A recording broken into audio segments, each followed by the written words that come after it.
عليهم صراط الذين أنعمت عليهم غير المغضوب عليهم ولا الضالين. يا أرحم الراحمين يا أرحم الراحمين يا أرحم الراحمين فرج على المسلمين يا أرحم الراحمين يا أرحم الراحمين يا أرحم الراحمين فرج على المسلمين يا ربنا يا كريم يا ربنا يا رحيم أنت الجواد الحليم وأنت نعم المعين يا أرحم الراحمين يا أرحم الراحمين يا أرحم الراحمين فرج على المسلمين وليس نرجو سواك فادرك إلهي دراك قبل الفناء والهلاك يا أم دنيا ودين يا أرحم الراحمين يا أرحم الراحمين يا أرحم الراحمين فرج على المسلمين وما لنا ربنا سواك يا حسبنا يا ذا العلا والغنى يا قوي يا متين يا أرحم الراحمين يا أرحم الراحمين يا أرحم الراحمين فرج على المسلمين نظرة تزيل العنا عنا وتدني المنى منا وكل الهنا نعطاه في كل حين يا أرحم الراحمين يا أرحم الراحمين يا أرحم الراحمين فرج على المسلمين رب حين شاكرين توفنا مسلمين نبعث من الآمنين في زمرة السابقين يا أرحم الراحمين يا أرحم الراحمين يا أرحم الراحمين فرج على المسلمين بجاه طه الرسول جد ربنا بالقبول وهب لنا كل سول رب استجبني أمين يا أرحم الراحمين يا أرحم الراحمين يا أرحم الراحمين فرج على المسلمين. السلام عليكم ورحمة الله وبركاته. وعليكم السلام ورحمة الله وبركاته. بسم الله ما شاء الله لا يسوق الخير إلا الله. بسم الله ما شاء الله لا يصرف السوء إلا الله. بسم الله ما شاء الله ما كان من نعمة فمن الله. بسم الله ما شاء الله لا حول ولا قوة إلا بالله. الحمد لله الحمد لله رب العالمين وبه نستعين على أمور الدنيا والدين والصلاة والسلام على أشرف الأنبياء والمرسلين سيدنا مولانا محمد وعلى آله وصحبه أجمعين. سبحانك لا علم لنا إلا ما علمتنا إنك أنت العليم الحكيم وتب علينا إنك أنت التواب الرحيم واهدنا ووفقنا إلى طريقك المستقيم ولا حول ولا قوة إلا بالله العلي العظيم. رب اشرح لي صدري ويسر لي أمري واحلل عقدة من لساني يفقهوا قولي وسدد لساني واهدي قلبي بحق سيدنا مولانا محمد صلى الله عليه وسلم والصحب والآل. اللهم افتح بيننا وبين قومنا بالحق وأنت خير الفاتحين آمين يا رب العالمين. Amma ba'd. Hadirin bapak-bapak, ibu-ibu jamaah yang dirahmati Allah Subhanahu wa taala. Pertama-tama senantiasa kita panjatkan puja dan puji syukur kita kepada Allah Subhanahu wa taala atas segala limpahan hidayah, taufik dan inayahnya kepada kita semua. Kembali kita dapat berkumpul di tempat yang mulia ini di waktu yang penuh dengan barakah ini. Kembali guna kita mengkaji bersama-sama warisan-warisannya baginda Rasulullah Muhammad sallallahu alaihi wa ala alihi wasallam. Kemudian salawat serta salam senantiasa juga kita haturkan kepada junjungan kita Nabi besar Muhammad sallallahu alaihi wa ala alihi wasallam beserta seluruh keluarga, sahabat, pengikut beliau ila yaumil qiyamah. Hadirin wal hadirat jamaah yang dirahmati Allah Subhanahu wa taala. Detik ini kita utamanya bumi Kalimantan sedang berduka cita, berduka cita. Diriwayatkan dalam sebuah hadis Rasulullah SAW, "Man lam yahzan bi mautil alim fahuwa munafiq." Man lam yahzan bi mautil alim fahuwa munafiq. Atau kama qala Rasulullah SAW. Kata Rasul, barang siapa orang yang tidak merasa ada kesedihan di hatinya dengan wafatnya seorang alim, maka orang itu memiliki tanda-tanda sifat kemunafikan. Kita telah kehilangan yang amat besar. Bahkan disebutkan wafatnya seorang alim itu seperti kekosongan di dalam agama, keretakan di dalam agama. Kehilangan seorang guru daripada gurunya para masyayikh, Ki Haji Muhammad Syukri Unus di bumi Kalimantan. Dikisahkan beliau itu waktu masih kecil, sang ayah itu Abah Sidin, waktu masih halus. Abah Sidin ini seorang yang pedagang, orang berduit juga. Jadi ketika ada orang alim, orang atau habib datang, Abah Sidin ini dijamu, orang alim ini dijamu, diundang ke rumah, ya dihadiahi semampu Sidin. Kemudian minta doa, minta banyak, minta doa, mudah-mudahan anaknya ini kena jadi orang alim juga. Akhirnya usaha Sidin kadang mengkhianati, sangat berdampak besar untuk tumbuhnya anak beliau itu. Akhirnya dewasanya menjadi seorang yang alim. Bahkan gurunya para guru, banyak ulama-ulama, tuan guru itu berguru lawan Sidin. Banyak. Ini yang disebutkan ilmun yuntafa'u bih, amal yang muta'addi, yang kada terputus gitu. Sidin mungkin sudah wafat tapi amalnya kada terputus. Mungkin dalam hadis itu in qata amalu ibni Adam illa min salah, terputus amal manusia itu ketika sudah meninggal, kecuali kan ada beberapa, termasuk ilmun yuntafa'u bih, termasuk ilmu yang diambil manfaat. Sidin ini manfaat ilmunya luar biasa, muridnya berapa ribu, belum lagi karya-karya tulisnya banyak, belum lagi yang lain-lainnya, majelis-majelisnya, itu untung luar biasa. Tapi bagi kita itu kesedihan, bagi Sidin itu sudah kegembiraan, Sidin sudah merindukan ahabba lika Allah, ahabballahu lika. Barang siapa yang menghendaki sudah menjumpai Allah, Allah pun hendak, sudah rindu, sudah menjumpainya. Karena orang sudah siap.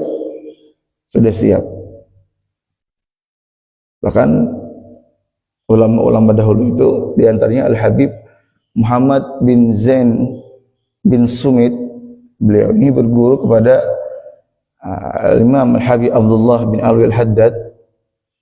Tatkala wafat sang guru Al-Habib Abdullah Al-Haddad ini wafat, Muhammad ini di kota Tarim seperti kada tahan Sidin, kada tahan lagi tinggal di kota Tarim, karena kemana mata memandang itu pasti teringat kenangan-kenangan indah bersama sang guru. Akhirnya beliau berencana untuk hijrah keluar dari kota Tarim. Awalnya beliau ingin pindah ke kota Dau'an. Dau'an masih Yaman, jauh. dari Tarim. Akhirnya beliau ingin pindah tadi. Habib Muhammad bin Zain bin Smith ingin pindah dari kota Tarim. Sebelum pindah beliau bertandang mampir ke rumah Al-Habib Ahmad bin Zain Al-Habsyi. Habib Ahmad ini sama-sama muridnya Al-Habib Abdullah Al-Haddad. Artinya beliau bertandang ke sesama teman seperguruan. Habib Muhammad bin Zain bin Smith berkunjung ke kediaman Habib Ahmad bin Zain Al-Habsyi. Curhat beliau tentang kegelisahan beliau selama itu. Kata Habib Ahmad, disarankan untuk pindah ke kota Sibam. Ke Dauan, tapi ke kota Sibam. Karena di Sibam itu kata beliau, guru kita juga dicintai di sana dan diperlukan ulama-ulama di sana. Nah, akhirnya berkat nasihat sang teman Al-Habib Muhammad bin Zain bin Smith pindah membawa keluarga besar ke kota Sibam. Luar biasa. Bahkan kata mereka, kata Habib Muhammad bin Zain bin Smith, kami kadang merasa iri dengan ulama-ulama Bahari yang berguru kepada Imam Ghazali, Imam Nawawi, kata beliau. Kami merasa bangga juga sudah berguru kepada Al-Imam Al-Habib Abdullah bin Alwi Al-Haddad. Ini gurunya Al-Habib Abdullah Haddad ini disebutkan oleh kata para ulama orang yang melampaui orang-orang terdahulu, melampaui para salafnya, karena luar biasanya semangat beliau dalam mencari ilmu itu. Demikian juga setelah wafat seorang Al-Habib Abdullah bin Husain bin Tahir yang biasa kita baca syair beliau, Ya Arhamar Rahimin itu ditulis oleh Al-Habib Abdullah bin Husain bin Tahir. Tatkala beliau wafat, sang murid-murid beliau ini baru sadar, kita ini di dunia ternyata. Sewaktu masih hidup Abdullah bin Husain bin Tahir, mereka ini kayak kadang merasa di dunia, yang merasa di surga. Ketika sudah wafat hanya sadar, oh di dunia masih kita nih, sedih masih. Kesedihannya luar biasa. Nah, dan hal itu merupakan disebutkan oleh baginda Rasul Muhammad SAW dalam kitab yang disusun oleh ulama Martapura, Syekh Muhammad Sya'rani Arif Al-Banjari, dalam kitab beliau Hidayatuz Zaman min Ahadithi Akhir Zaman. Beliau mengutip sebuah hadis yang sahih. Hadis itu bersumber dari sahabat Abdullah ibni Amr ibn al-As radhiyallahu anhu. Abdullah ibni Amr ibn al-As radhiyallahu anhu. Jadi beliau ini kedua-duanya sahabat. Sidin Abdullah, Abah Sidin Amr juga seorang sahabat. Disebutkan sahabat Abdullah ini pernah disinggung oleh baginda Rasulullah SAW. Ni'ma ahlul bait Abdullah wa abuhu Abu Abdillah wa ummu Abdillah. Sebaik-baik keluarga kecil itu Abdullah ini, kata Rasul. Abdullah. Siapa lagi? Ayahnya Abu Abdillah, Amr. Siapa lagi? Ibunya Ummu Abdillah. Dipuji keluarga ini.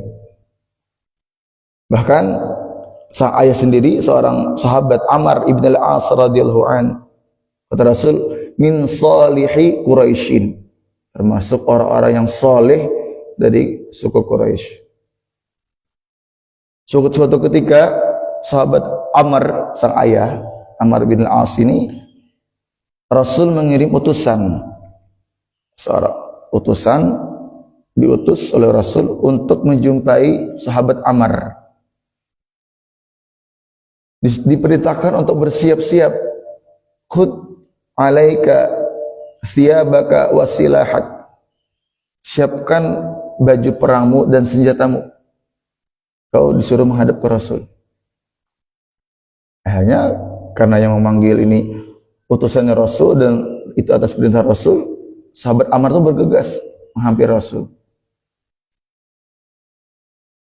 Kata beliau, "Oh, labbaik ya Rasulullah, nggih, kenapa nih pian memanggil ulun?" Kata Rasul, "Engkau aku perintahkan untuk berangkat bersama pasukan." Artinya sebuah utusan untuk berperang, memperjuangkan agama Islam. Kemudian tidak sampai di situ. Rasul selain memerintahkan, Rasul juga membuat satu jaminan. Kata Rasul, "Fayusallimukallah, fayunimukallah." Dan pada peperangan itu kata Rasul, engkau akan Allah selamatkan. Kalau sudah Rasul yang menyambat itu pasti sudah. Ada mungkin kada. Wah, tenang sudah. Engkau pasti Allah akan selamatkan kata Rasul. Kemudian tidak sampai di situ, fayunimukallah. Engkau juga akan Allah berikan ghanimah, pampasan perang kita. Artinya menang ini. Selamat dan menang dan mendapatkan ghanimah, harta rampasan. Jadi ada ngalanya karena di harta rampasan itu ada ngalanya ghanimah. Karena ada ngalanya fai juga. Fai itu biasanya kalau bagi orang yang menumbangkan musuh, nah itu untuk hartanya itu untuk yang menumbangkan, itu fai namanya. Kalau ghanimah itu harta secara umum karena dibagi rata oleh panglima perang, nah, dibagi. Nah, kata Rasul, engkau juga akan mendapatkan pampasan perang. Oh, sahabat Ammar ini memang beliau termasuk masuk Islamnya agak terakhir sebelum Fatu Makkah. Fatu Makkah itu tahun ke-8 Hijriah, sebelum itu. Kata sahabat Ammar, "Ma aslamtu li ajlil mal." Aku tidak masuk Islam karena mal, karena harta. Beliau merasa, ya kada itu kata beliau, aku tidak masuk Islam karena harta. Kata Rasul apa? Rasul menjelaskan, al-malus salih lil mar'is salih.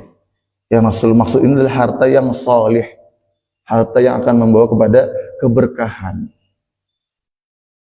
Jadi itu yang diperlukan dalam hidup kita itu, harta yang memenuhi unsur keberkahan, harta yang berkah. Harap berkah ini kata para ulama disebutkan diantara oleh Al-Habib Sahibul Maulid, Sahib Simtid Darar, Al-Habib Ali bin Muhammad bin Husain Al-Habsyi, kata beliau apa? Habbah idza barakal maula tulaqi hubub. Satu biji, satu butir habbah, anggaplah satu butir padi atau beras. Ketika Allah telah berikan keberkahan pada satu butir itu, maka dia akan menjadi berbutir-butir, menjadi banyak. Pertanyaannya, apakah jumlahnya jadi banyak atau maknanya? Jawabannya boleh dua-duanya.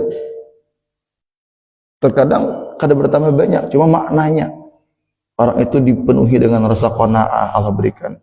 Atau memang bertambah banyak. Ada orang bermasak saat aja, mayu segan sorangan, ternyata mayu segan orang banyak, bertambah terus modelnya. Nah, ini berarti mimbabil karomah sudah. Ada karomah yang Allah berikan, kemuliaan yang diberikan kepada orang-orang saleh, orang-orang wali, ya kata. Orang-orang yang punya kedekatan kepada Allah Subhanahu wa taala. Keberkahan, karomah. Apa itu karomah-karomah ya? Khurafat ya. Nah, wali apa? Nah, padahal karomah dan kewalian itu disebutkan di binafsil Quran. Biasa kita dengar bila kita baca apa? Bila baca tasmiyah itu di surah Ali Imran ayat 34 dan seterusnya itu kan kisah Nabi Allah Zakaria ya kan? Dan Siti Maryam. Siti Maryam ini kan diperintahkan oleh Allah kepada Nabi Zakaria untuk menjaga Siti Maryam. Sehingga Siti Maryam ini ditempatkan di tempat yang bersih, steril. Nah, artinya kadang-kadang kalau masuk ke situ memang dijaga betul oleh Nabi Zakaria atas perintah Allah. Tatkala Nabi Zakaria ini berkunjung ke tempatnya Siti Maryam, Nabi Zakaria ini heran kenapa selalu mendapati makanan-makanan padahal tempatnya ini tertutup nih. Wa wajada 'indaha rizqa. Ya Maryamu anna laki hada. Dari mana? Siti Maryam juga bukan orang yang aku nih berkeramat, kadang kayak itu juga. Hada min indillah yarzuqu may yasha. Ini dari Allah. Allah memberikan rezeki bagi orang yang beliau kehendaki. Artinya apa? Siti Maryam di situ diberikan Allah sebuah karamah, kemuliaan. Bahkan kata para ulama tafsir disebutkan di situ minal fawakih. Jadi makanan-makanan itu adalah dari buah-buahan. Yang buah-buahan yang ada di negeri itu, Palestina. Pamannya kita wah ini pampakin, ada deh pampakin di Palestina. Ini buah yang seperti itu. Jadi kan ini Nabi Zakaria ini wah takjub dengan Siti Maryam ini. Dan situ terkesan Nabi Zakaria ini beliau mengambil apa berkahnya tempat daripada Siti Maryam itu. Ya Allah titipkan kepada Siti Maryam. Di ayat selanjutnya itu hunalika da'a Zakaria rabbah. Nabi Zakaria berdoa di tempat di mihrabnya Siti Maryam itu, di tempat ibadahnya Siti Maryam. Berdoa setelah sekian tahun tak kunjung memiliki anak, usai berdoa di situ beliau diberikan Allah seorang putra yang juga menjadi seorang nabi dan rasul, Nabi Yahya. Nabi Yahya. Nah, jadi cerita karamah dan seorang wali itu disebutkan dalam Al-Quran. Dalam Al-Quran, siapa? Siti Maryam. Ada mungkin orang yang mengatakan Siti Maryam seorang nabi perempuan. Berarti apa? Seorang wali. Orang yang punya kedekatan kepada Allah dan memiliki karamah. Jadi cerita karamah dan kewalian itu disebutkan dalam Al-Quran. Dan beliau berdoa, nah seorang nabi dan rasul berdoa di tempatnya seorang wali.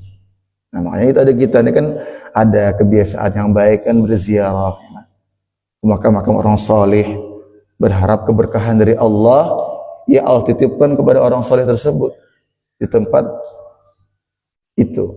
Kita berdoanya kepada Allah melalui perantara orang saleh yang kita ziarahi. Di samping itu dengan berziarah itu tudzakirukumul maut, akan mengingatkan kita kepada al-maut, kematian juga. Makanya dianjurkan, tapi dengan tujuan yang baik tadi, caranya baik juga, adabnya baik juga. Nah, jadi banyak. Apakah masih ada lagi disebutkan dalam Al-Quran? Masih banyak cerita karamah Ashabul Kahfi, ya, manusia-manusia yang tak guring selama 300 tahun lebih. Ada mungkin secara ilmu kedokteran itu ada mungkin sudah pasti karamah, sudah khariqul adat, di luar kebiasaan sudah karamah. Dan masih ada kisah-kisah yang lain. Jadi kisah karamah dan kewalian itu disebutkan dalam Al-Quran. Nah kembali tadi sahabat Amr ibn al-As, beliau diutus untuk tadi melakukan peperangan oleh Rasulullah SAW. Nah, yang akan kita baca hadisnya ini dari sang putra Abdullah ibni Amr ibn al-As radhiyallahu anhuma. Kata beliau, sami'tu Rasulullah sallallahu alaihi wasallam annahu yaqul. Kata Abdullah, aku sungguh telah mendengar langsung baginda Rasul sallallahu alaihi wasallam itu beliau bertutur sabda. Apa kata Rasul? Innallaha la yaqbidul ilma intiza'an yantazi'uhu minal ibad. Dalam riwayat lain minan nas. Walakin yaqbidul ilma biqabdil ulama. Kata Rasul menjelaskan sesungguhnya Allah Subhanahu wa taala itu tidak mencabut, la yaqbidu, tidak mencabut ilmu dari muka bumi ini intiza'an, sekaligus hilang kada. Walakin yaqbidul ilma biqabdil ulama. Akan tapi Allah akan mencabut ilmu dari muka bumi ini dengan Allah wafatkan satu persatu para ulama. Ulama-ulama yang bujur-bujur alim, ya kan? Yang memang bujur-bujur paham betul warisan-warisan baginda Rasul sallallahu alaihi wasallam itu. Masuk di antaranya tadi guru Abuya, guru Syukri. Dicabut oleh Allah. Tanda sudah. Tanda dicabut ilmu dari muka bumi ini. Jadi kadanya satu semata dihilangkan ilmu itu kada. Tapi Allah mau cabut ilmu itu dengan diwafatkan para ulamanya. Diwafatkan para ulamanya. Hatta idza lam yubqi aliman, sampai sehingga kada ada lagi tersisa orang alim di muka bumi ini. Ittakhadhan nasu ru'usan, hingga manusia-manusia ini mengangkat pemimpin-pemimpin, tokoh-tokoh yang juhalan. Ada lagi yang alim, akhirnya yang diangkat siapa? Para orang bodoh, juhal. Fasu'ilu fa'aftau bi ghairi ilmin fadallu wa adallu. Karena diangkat dari tokoh, ditanyai, dimintai fatwa. Akhirnya menjawab tanpa dasar ilmu, beberemang ngaur kita. Akhirnya sesat dan menyesatkan. Nah, ini yang sangat-sangat tidak kita inginkan, yang sangat-sangat kita hindari. Ini sebuah bencana dalam agama kita. Tatkala sudah wafatnya seorang yang alim itu. Dalam hadis ini ulama mengambilkan beberapa faedah kesimpulan. Yang pertama, al-hathu ala hifdzil ilmi. Yang pertama, kita didorong untuk melestarikan ilmu. Nah, itu pentingnya. Hebat caranya, ya tadi sekolah, bangun lembaga pendidikan, dibangun majlis-majlis ta'lim, ya, madrasah-madrasah untuk melestarikan ilmu tadi. Jadi wafat satu tumbuh 1000. Harapannya seperti itu. Yang kedua apa? At-tahdhir ala tar'isil jahalah. Larangan kita itu supaya jangan sampai mengangkat sebagai pemimpin, sebagai tokoh itu orang yang jahalah, yang bodoh. Tukang sol sepatu jadi pemimpin, nggak tahu. Kemudian apa? Yang ketiga, al-fatwa hiya tar'isul haqiqiyah. Sini disebutkan dalam hadis ini juga artinya ulama yang mufti yang berfatwa itulah sebenarnya pemimpin yang sebenarnya itu. Ulama yang didatangi oleh para pemimpin dahulu. Ulama-ulama itu para pemimpin, tokoh, presiden, gubernur datang ke ulama-ulama kan, minta pendapat. Itulah pemimpin yang sebenarnya itu yang mereka. Karena mereka itu dimintai pendapatnya. Kemudian apa lagi? Yang keempat, khuluhud dunya min mujtahid. Artinya ada isyarat sudah di dunia ini sudah kada ada lagi sudah seorang yang mujtahid itu. Imam Syafi'i kan, Imam Ahmad, Imam Malik, Imam Abu Hanifah. Kada ada lagi sudah. Dan kita itu bangga menjadi pengikut mereka. Bahkan seorang Imam Nawawi, Yahya bin Syaraf, beliau bangga tatkala ditanya, "Wah Imam, engkau ini kan sudah sampai ke derajat seorang mujtahid. Kenapa engkau tidak membuat madhab seorang?" Karena kealiman beliau luar biasa. Oh, kata Imam Nawawi, apa? Aku bangga karena tatkala aku itu pada hari kiamat dibangkitkan menjadi pengikut Imam Syafi'i. Bangga. Jadi omong kosong lah. Ada orang hari ini mengaku aku sudah bebas, sudah aku langsung Quran sunnah aja aku Quran hadis aja sudah. Ada lagi mengikuti ulama. Mereka itu kan manusia juga kayak kita aja. Ini omong kosong. Kada Serating lawan Imam Nawawi banyak tuh. Imam Nawawi aja setingkat beliau mengikut masih sebagai muqallid, pengikut. Apalagi kita di bawahnya orang awam. Nah, kita mengikut. Terima bersih kita nih sudah. Kadang ngalih-ngalih kita.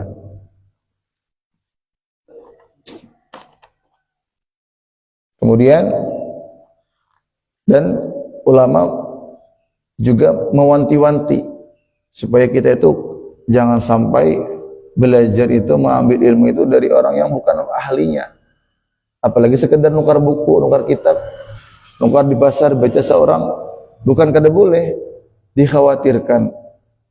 Kata para ulama, Pak, man kana kitabuhu syaikhahu fa khata'uhu aktsaru min sawabihi.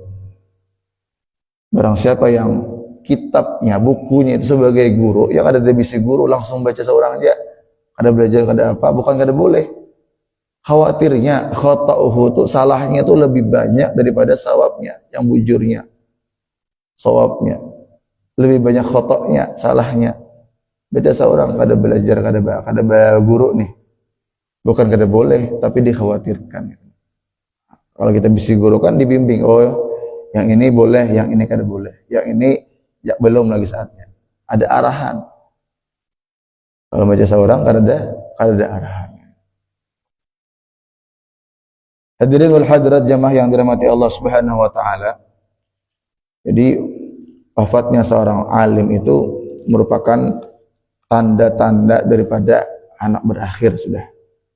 Mudah-mudahan kita berharap kepada Allah Subhanahu wa taala, mudah-mudahan generasi kita Allah masih jadikan estafet keilmuan para ulama itu.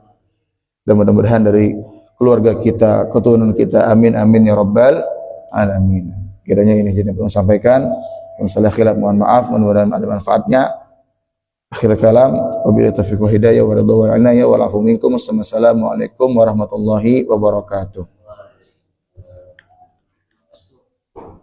Al-Fatihah. A'udzu bisyaitonir rajim. Bismillahirrahmanirrahim. Alhamdulillahirabbil alamin arrahmanirrahim maliki yaumiddin.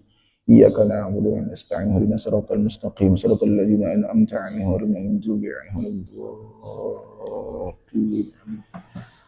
Amin amin ya rabbi. Bismillahirrahmanirrahim. Alhamdulillahirabbil alamin hamdan mubarakan fi ala kulli hal hamdan yuafi ni'amahu yukafi mazidah. Ya rabbana lakal hamdu kama yanbaghi li jalali wajhikal karim wa li 'azimi sultanik. Subhanaka la nuhsi thana 'alaika anta kama athnayta 'ala nafsik wa lakal hamdu hadda darda wa lakal hamdu idza radit wa lakal hamdu ba'da ar-ridha. Allahumma shalli wa sallim wa barik 'ala sayyidina Muhammadin salatan تملأ خزائن الله نورا وتكون لنا وللمؤمنين فرجا وفرحا وسرورا وعلى آله وصحبه تسليما كثيرا.